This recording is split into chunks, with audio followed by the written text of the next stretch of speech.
자, 오늘은 우리 만남 중창단 TV를 함께 하시는 여러분, 오늘은 만남 중창단 TV 카톨릭 방송은 아니고요. 오늘은 참 화면에 지금 우리 신부님만 잡히셔가지고 오늘은 신부님의 시간입니다. 오늘 신부님이 주인공이 되셔가지고요. 신부님께서 저희가 궁금한 거 그리고 또 우리 만남 중창단 TV를 보시는 분들이 카톨릭에 궁금한 부분들을 오늘 좀 풀고 가는 시간. 자, 풀고 가는 시간. 제목 그렇죠. 알아두면 쓸모 있는 종교 잡학사전. 네. 알쓸 종잡. 네, 알쓸 종잡. 시작하도록 하겠습니다.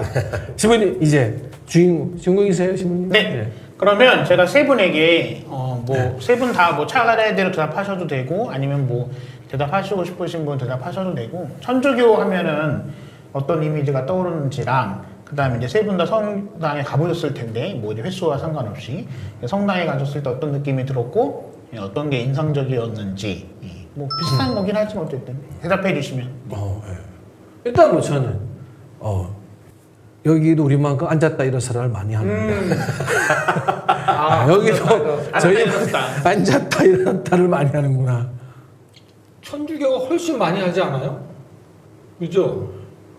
비슷하지 않을까요? 그렇죠. 비슷할 거예요. 비슷할 저희가 거예요. 많진 않을 겁니다. 예. 저희는 짧게 계속 앉았다 일어났다 그런 거 이제 횟수는 아마 비슷할 겁니다. 비슷할 거예요. 네. 저희도 한 3-4번 하는 것 같긴 한데. 원불교도요? 네, 원불교도 한 3-4번 합니다. 예. 초반에. 네. 생각보다 작은데요? 저는 이제 전주교도 우리만큼 앉았다 일어섰다. 목사님. 저는 사실 그 초등학교 6학년 때 처음 성당을 갔었어요. 네네네. 성당을 미사를 들어간 게 아니라 동네 지나가다가 그날이 아마 일요일 주일이었던 것 같은데 소리가 막 나가지고 이렇게 쫓아서 갔는데 성당 아니었어요. 성당 안에 들어갔는데 그 당시에 저는 지금도 그 의식을 모르겠는데 그 향불을 피우면서 향을 이렇게 치면서 신부님이 들어가고 그 향이 막 성당 안에 가득 차 있는 느낌. 근데 그때 엄청난 두려움이었어요. 그러니까 막 무섭다는 두려움이 아니라 막 경외감 같은 두려움. 막 그런 두려움이 제가 갖고 있는 천주교 이미지예요. 첫 인상이었어요. 아마 대축일 미사였을 겁니다. 그런가 예, 대축일 미사 때는 향을 피우니까. 저는 일단은 성당 갈 때마다 늘 부러운데 그 건물이 아주 오랜 역사와 전통 속에 있어서 그 웅장함이 남달라서 너무나 좋아하고 특히 저는 그 성당 안에 들어가면 일단 기본적으로 뭔가 울림이 있잖아요. 뭐 성스러운 분위기도 그렇지만 울림이 너무 좋아요. 특히 저는 되게 인상적이었던 게 그 성가대라고나 하나요? 성가대. 거기서도 네, 성가대에서 이렇게 노래를 찬송가라고 하나요? 저희는 성가, 찬송가. 성가를 이렇게 불러주시는데 난 그게 너무 인상적이었고 특히 저는 천주교 하면 제일 많이 떠오르는 이미지가 그 파이프 오르간이에요. 그 너무 제가 전율을 많이 받아가지고 저는 천주교 하면 파이프 오르간이 제일 먼저 떠오르네. 파이프 오르간이 주는 웅장함이 너무 좋았어요. 네, 울림이 너무 좋고. 네, 알겠습니다. 어쨌든 뭐 비슷한 그런 어떤 그 느낌과 또 이제 약간 조금씩 다른 느낌이 있지만 어쨌든 전반적으로 세 분은 천주교에 대해서 호감이 있다. 결론이 그렇게 가는구나. 제 마음대로 정리하겠습니다. 네, 정리하고 이제 전 세계 인구 중에서 천주교 신자는 대충 몇 명 정도 될까요? 지금 전 세계 인구가 지금 한 60억? 80억이요. 80억? 그럼요. 60억은 저희가 옛날에 학교 다닐 때 배울 때 80억. 80억. 계속 늘어나네요, 인구가. 그렇죠. 우리나라만 줄어드는 거야. 전 세계적으로 늘어나고 80억 중에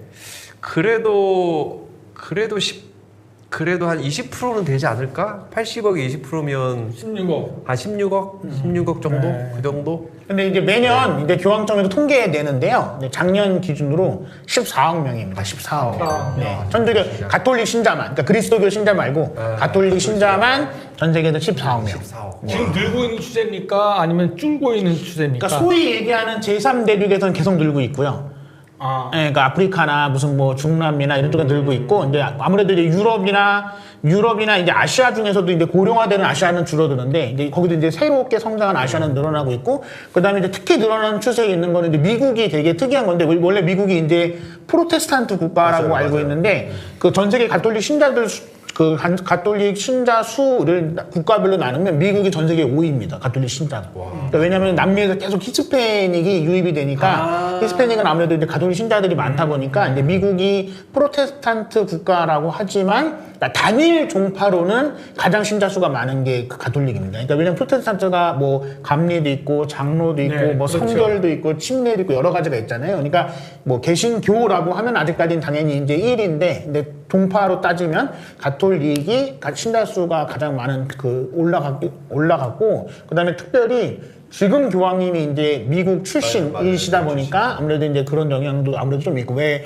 그 폴란드의 요한 바울 2세 교황님 됐을 때 이제 폴란드에서 많이 늘어나고 이런 것처럼 아무래도 이제 가톨릭 신자들이 늘어나는 이유가 미국에 있어서 어쨌든 나라별로 봤을 때 전 세계 5위 신자 수가 가장 많은 나라가 미국이긴 해요. 근데 하상용 신부님이 만약에 우리 저기 한국 출신의 교황님이 되시면 한국에도 이렇게 그거는 저에게 저 이런 말 공개적인 데서 해도 되는지 그냥 저주입니다. 교황님은 자유가 없어요. 저는 믿고 있습니다. 네, 교황님은 농담 반 진담 반 10년 후 스케줄까지 잡혀 있다고 하시는데 10년 후. 그러니까 이런 표현은 그렇지만 10년 동안 돌아가시지도 못합니다. 네. 스케줄이 잡혀 있어요. 네, 그분 거기는 아예 자유가 없는 자리이기 때문에 우리 저주하지 맙시다. 네, 그러시면 안 돼요. 좀 아쉽네. 그 영상 기억나잖아요. 이분은 교황님 선출 냈을 때. 됐을 때 네. 모든 주변에 계신 추경님 다 웃고 해피. 너무 기뻐하는 모습. 내가 아니어서 다행이다. 나만 아니는데. 아니 여기서 짧은 질문 한 가지. 우리 지금 대화 중에서도 우리 가톨릭 얘기도 하고 가톨릭이라 단어 쓰기도 하고 천주교라는 단어 쓰기도 하잖아요. 사실 근데 가톨릭이라고 천주교라는 단어는 전혀 다른 의미인데 그거 설명해 주시고 우리 천주교 그럴 때 가끔 농담으로 그러잖아. 왜 천주교냐? 미사 드릴 때 봉헌 할 때 1,000원 내서 1,000원 10,000원이 아니라 1,000원 헌금해가지고 천주교가 됐다 그렇게 얘기를 이게 하는데 만약에 진짜면 예. 한국 가톨릭 온 지 100년이 넘었는데 그 당시에 1,000원이면요 엄청난 큰 돈이에요. 그래 돈이 많잖아요. 저희는 티끌모아 태산. 그래서 가톨릭하고 천주교란 단어부터 설명해 주세요. 그러니까 공식적인 용어는 가톨릭이죠. 네, 공식적인 왜냐하면 이게 아무래도 이게 서양에서 들어온 거니까 서양에 천주교라는 게 없잖아요. 그러니까 맞아요. 말 자체가 그러니까 당연히 공식적인 용어는 보편적이다. 가톨릭 교회의 믿음, 신앙, 전례, 뭐 교계 제도는 전 세계 어디나 똑같다라고 해서 이제 가톨릭이라는 게 보편적이라는 뜻인데, 근데 이 서양의 가톨릭이라는 이 종교, 이 언어가 이제 제일 먼저 중국어로 이제 선교가 되는데 중국 말로 바꿔야 되잖아요. 한문으로. 그래서 이제 그거를 가톨릭을 한문으로 뭘로 바꿀까 하다가 이제 동양적인 문화의 기반도 있어야 되니 천주가 하늘의 주인이란 뜻이잖아요. 그래서 이제 원래 동양에는 옥황상제 뭐 이런 개념도 있었는데 어쨌든 하늘의 주인은 하느님이다 해서 이제 천주교가 된 거죠. 그러니까 가톨릭도 맞고 천주교도 맞고. 근데 이제 동양에서는 천주교라고 하는 거죠. 네. 일반적으로 세계적으로 쓰는 보편적인 용어는 가톨릭이고. 네. 근데 이제 동양적인 표현, 그러니까 특히 한자 문화권 안에서는 천주교. 아니, 그러면 제가 이제 처음에 그 가톨릭이다 인상, 야 여기도 우리만큼 앉았다 이랬습니다. 제가 가장 큰 인상이 가졌는데, 왜 이렇게 앉았다? 저희는 절이라는 공식적인 그 행위 자체가 주는 신앙적인 의미, 또 그리고 또 이렇게 절이라고 하는 것을 통해서 얻어지는 부처님과 나와의 또 관계성을 표현하고 하는 게 동양에서 되게 자연스러운 건데 성당에서는 이렇게 앉았다 일어서고 무릎을 제가 아직 기억이 정확한지 모르겠는데 꿇고 가서 뭘 받으시더라고요. 그래서 무릎을 꿇는 이유도 이제 뭔지 이왕이면은 그러니까 원래는 꼭 그런 건 아닌데요. 그냥 보편적으로 설명을 드리면 지금 일어서는 것은 예전에 거의 무릎을 꿇었던 거라고 생각을 하시면 됩니다.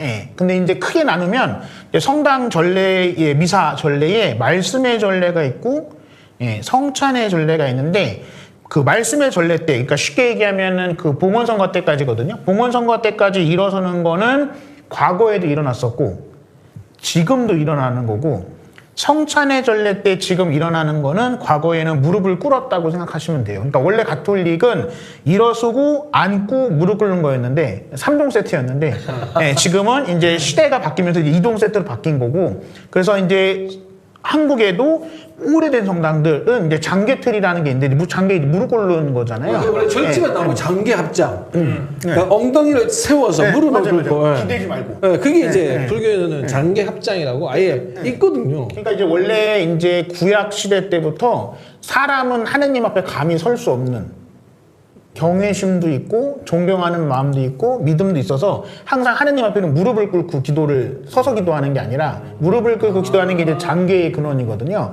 근데 이제 오늘날에 이제 신자가 많아지다 보니까 이제 장계 틀을 없애고 왜냐하면 장계 틀이 있게 되면은 그러니까 의자 3개 놓을 수 있는 자리에 2개밖에 못 놓거든요. 그러니까 이제 신자 수가 많아지다 보니까 장계틀을 많이 없앤 거고, 그래서 이제 더 많은 신자가 성당에 들어갈 수 있게 만든 거고, 근데 이제 유럽 교회나 뭐 서양 교회나 아니면 한국에서도 오래된 성당들, 시골 성당에 가면 아직도 장계틀이 있거든요. 그러니까 말씀의 전례 때까지, 봉헌 선거 전까지 쓰는 거는 옛날이나 지금이나 썼던 거고, 이제 앉는 거는 그냥 앉는 거니까 앉는 거고, 성찬의 전례 때 서 있는 거는 근데 과거에는 다 무릎을 꿇었던. 그래서 천주교 이제 전례 미사 전례에서 말씀의 전례가 중요하냐 성찬의 전례가 중요하냐 할 때 천주교에서는 성찬의 전례가 훨씬 더 중요하죠. 그러니까 이제 성찬의 전례 때에는 아까 말씀드린 구약 시대 때처럼 하나님 앞에 감히 설 수 없다 사람. 그래서 무릎을 꿇고 이제 미사를 진행을 했었던 거죠. 그리고 진짜 여기서 저희는 이제 무릎을 워낙 많이 꿇고 절을 하니까 자복이라는 게 있어요. 아프잖아요 무릎이.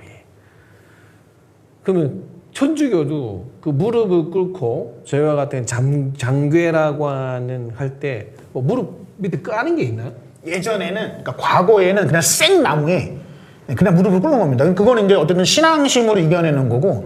근데 이제 요즘에 이제 시대가 좋아져서 그 안에 이제 그 스펀지 발판이 있습니다. 거기다 이제 무릎을 꿇는 거죠. 그러면 말씀 들어보니까 지금 천주교 신자분들이 앉았다 일어났다 불평불만할 게 아니네. 그럼요. 3종에서 2종으로 지금 들어졌는데 무릎 꿇는 거를 지금 뭐가 세워놨기 불만이 때문에 아니라 오히려 감사해야겠네. 네, 그럼요. 네네. 이 시간을 빌어서 사찰은 자복은 드립니다. 저희는 자복은 드리고 근데 이 무릎을 보호하기 가톨릭 위해서. 전통이 사실은 개신교가 가톨릭에서 나왔잖아요. 그래서 그 개신교 예배를 자세히 보시면 앞에 전례분까지 다 서요. 우리도. 그렇죠. 네. 교회도. 그럼요. 서서 찬송하고 서서 기도하다가 마지막에 이제 앉는 장면이 어느 나오면 이제 대중 기도할 때 처음으로 그렇죠. 앉아요. 거기 안 그러면은 서서 시작하는 거구나. 서서 시작할 처음에는 우리도. 개신교는 무릎을 꿇는 게 있나요? 원래는 옛날에 우리도 꿇었죠. 옛날에. 당연히 꿀었죠. 꿇고 기도했죠. 기도할 때는 항상 무릎 꿇고 왜냐면 하느님 기도했죠. 앞에는 감히 이게 대등하게 서 있을 수 없다. 그런데 지금은 다 아까 우리 신부님 말씀대로 개신교도 이제 불편해지니까 무릎 꿇는 문화가 없어지고 이제 의자 문화가 생기면서 앉아서 기도하는 문화가 생긴 거고요. 그런데 이제 예를 들어서 그 평평한 바닥에서 예배를 드리거나 또 기도할 때는 이렇게 소위 양반 다리로 앉아 있다가도 당연히 기도할 때는 그렇죠. 딱 해서 무릎을 꿇는 꿇고 거죠. 그렇죠. 기도하죠. 저희도 좌식인데는 양반다리로 하다가 이게 청찬의 전례에 들어가면 무릎을 꿇습니다. 다. 그러니까 알았습니다. 이 중요한 부분을. 많은 사람들이 질문하는 그런 질문 중에 하나인데요. 지인 중에 이제 저는 답을 압니다만 지인 중에 성당 결혼식 갔다가 사람들이 막 이렇게 줄 서 있잖아요. 줄 서 있는데 줄 서 있으니까 막 나오라고 나가서 뭣도 모르고 이제 나오라 그러니까 나가서 간다 빵 같은 거 이렇게 먹어보기도 하고 그런 사람 있더라고요. 그래서 이거 성당 처음 간 사람들이나 또는 비신자들도 가능한 건지. 줄 서서 먹는 거. 그 천주교의 가혹한 점. 돈 낼 때는 신자든 비신자든 다 같이 내야 됩니다. 근데 영성체라고 하는, 그러니까 사람들이 봤을 때는 빵이고 이제 신자가 봤을 때는 예수님의 몸, 영성체를 할 때는 신자만 영성체를 할 수 있고 신자 아닌 사람은 영성체를 하지 말라고 얘기를 하고요.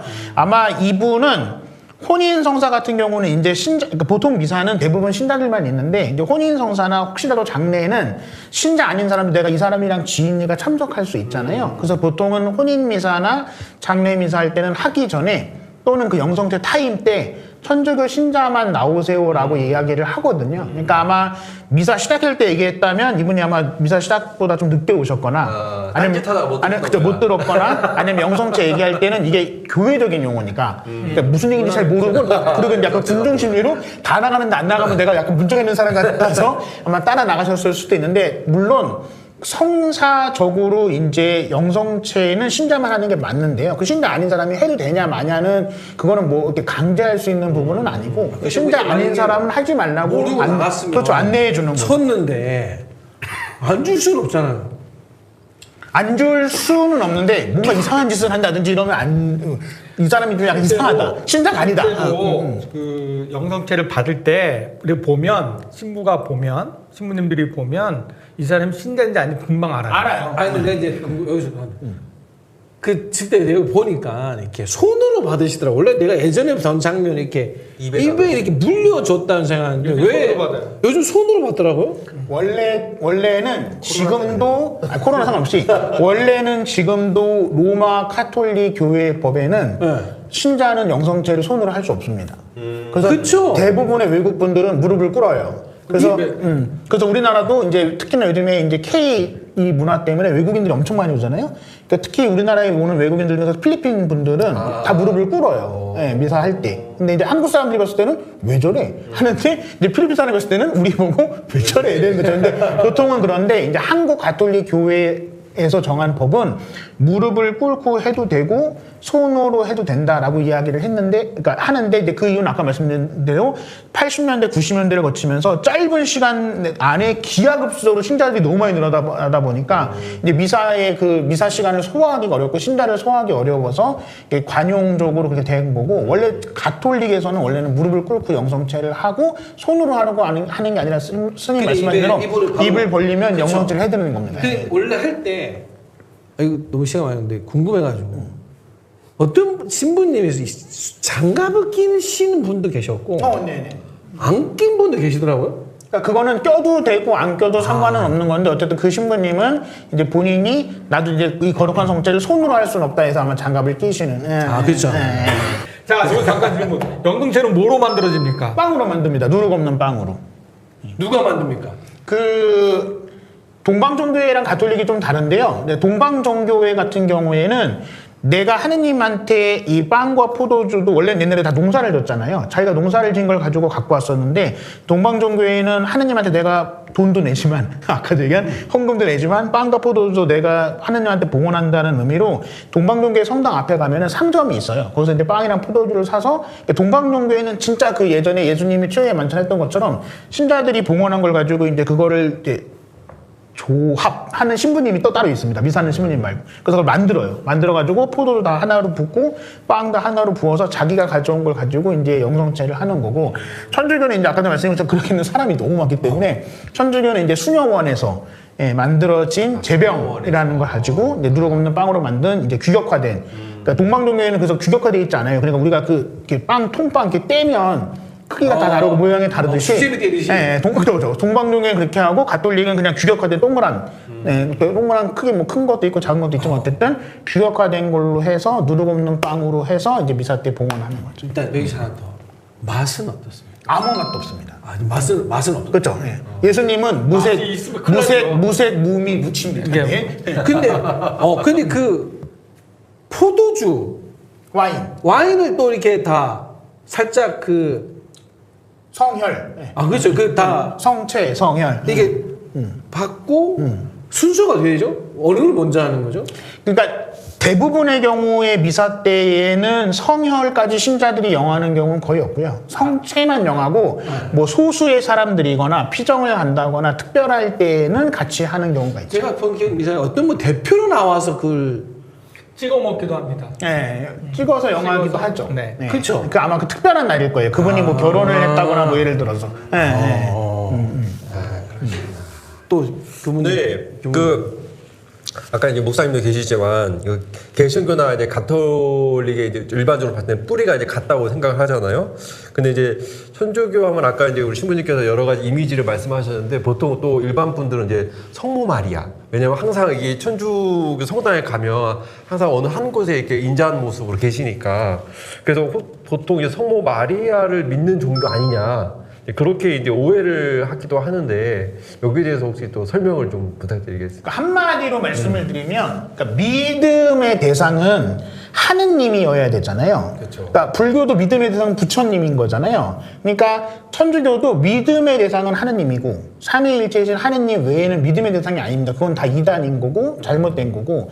근데 이제 성모 마리아와 성인들은 공경의 대상인 거예요.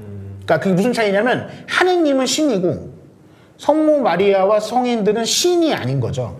근데 하느님은 신이기 때문에 신으로서 믿는 거고 성모 마리아와 성인들과 천사들은 그 천사는 물론 사람은 아니지만 어쨌든 존재로서의 공덕이 있으니까 존재로서의 그 공덕을 인정해 주는 겁니다. 나도 저 사람처럼 되고 싶다. 그러니까 예를 들어서 천주교에서는 내가 하느님처럼 되고 싶다고 말하는 사람도 없고 될 수도 없습니다. 근데 예를 들어서 천주교에서는 지향점을 성모 마리아나 성인들이나 뭐 천사들의 어떤 그 덕행을 보고 내가 본받고 싶다, 모범이 되고 싶다. 그러면 이제 나중에 성인이 된다고 얘기해요. 세인트. 어덜트 성인 말고 세인트 성인이 된다라고 이야기해요. 그 지향점을 그래서 성인에 두는 거지 하느님에 두는 건 아닌 거예요. 그러면 이게 이제 원초적인 질문인데 제가 어떨 때 보니까 그 마리아 상이 이렇게 대부분 밖에 있는 경우가 많잖아요. 그러니까 앞에 이렇게 무릎 꿇고 이렇게 기도를 딱 할 수 있겠네. 그러면 이게 궁금한 게 카톨릭 신자들은 소원을 하나님께만 빕니까? 아니면은 그 성모 마리아나 성인께도 빌 수 있나요? 소원은 소원, 네, 어디다? 기도는 누구에게나 다 할 수 있는데요. 할 수 있는데 그러니까 소원과 기도를 들어주는 거는 하느님만. 그러니까 하느님한테 얘기하는 거는 그러니까 그 SK텔레콤 본사에 전화하는 거고요. 네, 그러니까 성인, 성모님, 천사에게 기도하는 거는 SK텔레콤 지점에 접수가 돼서 지점에서 본사로 넘겨주는 겁니다. 지점에 걸러낼 수도 있나요, 혹시 이거? 걸러내지는 않죠. 근데 이제 이거를 교회적으로 얘기하면 전구 기도라고 하거든요. 하느님은 다이렉트 기도, 나머지는 전구 기도. 그러니까 전구 기도는 통한다는 얘기예요. 그러니까 나는 그러니까 기도를 들어줄 수 있는데 기도를 이뤄줄 수는 없고 내가 들었잖아요. 그럼 그 메신저가 가서 얘기하는 겁니다. 하느님한테 하느님 누가 이런 기도하는데요. 하면 이제 하느님이 오더를 주면 그러면 다시 내려오는 거죠. 그러면 이게 굉장히 또 원초적인 질문인데 어느 게 빠릅니까? 가장 빠른 거는 하느님. 가장 빠른 하느님. 본사니까. 본사. 네, 그 다음에는 성모 마리아. 성모 마리아. 왜냐면 성모 마리아가 사람 중에서 가장 높은 사람이거든요. 그 다음에 이제 성인들, 천사들 이렇게 가는 거죠. 근데 이게 예를 들면 이잖아요. 하나님 바로 가지 않니? 너무 많이 하니까 가장 친한 분, 메신저로서 가장 효과를 전달할 분을 대신해서 하는 것도 괜찮지 않나요? 괜찮죠. 괜찮고 이제 스님처럼 그런 생각이 사람들한테 들어온 이유는 313년까지 제국교회가 되기 전에 콘스탄티누스 황제를 통해서 로마 제국의 교회가 되기 전까지는 예수님이 돌아가신 딱 33년은 아니지만 쉽게 얘기하기 위해서 33년부터 313년까지 인간이랑 가장 친한 사람이 누구였냐면 예수님이었어요. 왜냐하면 사람들도 박해받고 순교당하고 있는데 왜 나는 박해받고 순교당하고 있는가? 예수님도 그랬구나. 근데 313년 이후가 되니까 예수님이 너무 높아져 버린 거예요. 황제보다 높은 사람이 됐고 그전에는 십자가에 못 박힌 예수님, 고난받는 예수님이 핵심 교리였다면 313년 이후부터는 왕이신 예수님, 영광의 예수님. 그래서 너희 같은 인간하고 나는 레벨이 다르다. 이게 너무 예수님이 너무 높아져 버린 거예요. 근데 이제 그 314년 이후에 그러면 우리처럼 힘들고 어렵게 살고 인간적인 고난을 누가 겪나 해서 사람들이 찾아봤더니 그게 이제 성모 마리아나 성인들이 됐던 거고 그 성모 마리아나 성인들 중에서 예수님과 가장 가까웠고 예수님이 가장 잘 얘기를 들어줄 것 같고 그래서 성모 마리아에 대한 신심이 그때부터 이제 크게 되고 넓혀지게 된 거죠. 그러면 또 하나 가톨릭 신자는 신부님께 소원을 들어달라고 말을 해도 된다 안 된다? 되죠. 기도해달라고. 그러니까 아까 얘기했잖아요. 누구나 들어줄 수는 있어요. 근데 이제 그 기도를 해달라고 할 때 나보다는 사제나 나보다는 수도자가 뭐 덕행이나 영성이나 높다고 생각하니까 그 신부님 저 뭐 무슨 기도해 주세요. 무슨 기도해 주세요. 네 기도해 드릴게요 하고 기도를 하지만 그걸 들어주고 말고는 하느님이 정하시는 거예요. 불교는 똑같은 이제 느낌이 이제 사찰에 선생님 축원이라는 의식이 있어요. 그러니까 내가 이거를 여러분들의 그 소원을 내가 지금 불보살님께 대신 전해줘라고 하는 의식적 행위가 있는데 카톨릭 저희는 미사 때 보면 미사 지향이 있잖아요. 생미사, 연미사 지향이 있잖아요. 지향이 뭐죠? 그러니까 예를 들어서 뭐에서 박세웅 교무 결혼 기념일 이게 지향이에요. 아, 그거 읽어주나요? 그러니까 결혼 기념일은 안 읽어주는데 오늘 하느님한테 은총을 필요로 하는 박세웅 교무 하면 박세웅 교무는 내가 결혼 기념일이라는 지향이 있다는 걸 알잖아요. 저희는 이렇게 인등 무슨 기도를 올리면 축원은 100명이 200명이 300명이 제가 책 1000명까지 읽어봤는데 맞아. 아니 저희도 달- 100명을 200명 1000명을 읽어요. 읽는데 이름만.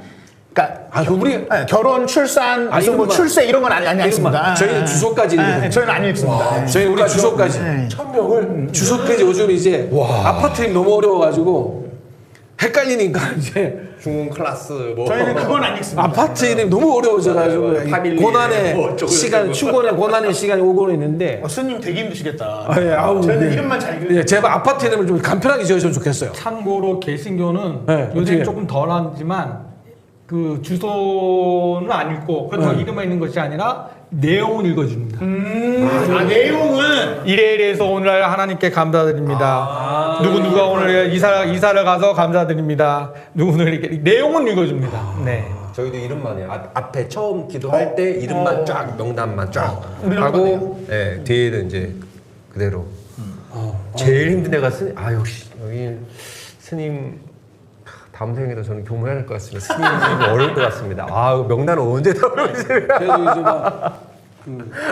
너무 많으니까 읽다가 빼먹어요. 근데 참 희한하게 듣는 분들은 다 알아요. 세상에 그 1000명 중에 당신 누구 이름 빠지 아시더라고요. 저희는 저희가 이제 어떻게 하다 보니까 이게 알쓸 종잡 첫 시간이었는데 이게 뭐 된 건지는 잘 모르겠는데요. 다음부터는 좀 더 체계적으로 한다고 말씀을 드리고 가톨릭 편은 알면 알수록 질문이 더 많아져. 질문은 이제 저희가 뭐 오늘만 하고 안 할 건 아니니까요. 그 어쨌든 댓글을 올려주신 분들이 있어서 스님과 이제 몇몇 분이 댓글 좀 읽어주시면 좋겠습니다. 제가 읽도록 하겠습니다. 소나무님, 네 분 화합 너무 좋아요. 오래오래 활동해 주세요라고 해주셨습니다. 네. 야루님, 야루. 굉장히 이름이 야리까리합니다. 여성시대에서 소식 듣고 왔습니다. 네. 성관사 가보고 싶었는데 영상에서라도 볼 수 있어서 좋아요. 감사해요. 저희 그 부처님 신당 그 영상 네, 보셨군요. 네. 교무님 우리 송경환님께서 너무 잘생기셨어요 했는데 이게 누굴 보고 누굴 보고 교무님 다음에는 저기 송경환님 다음에는 이렇게 꼭 찍어서 안 그럼 저희 싸워요.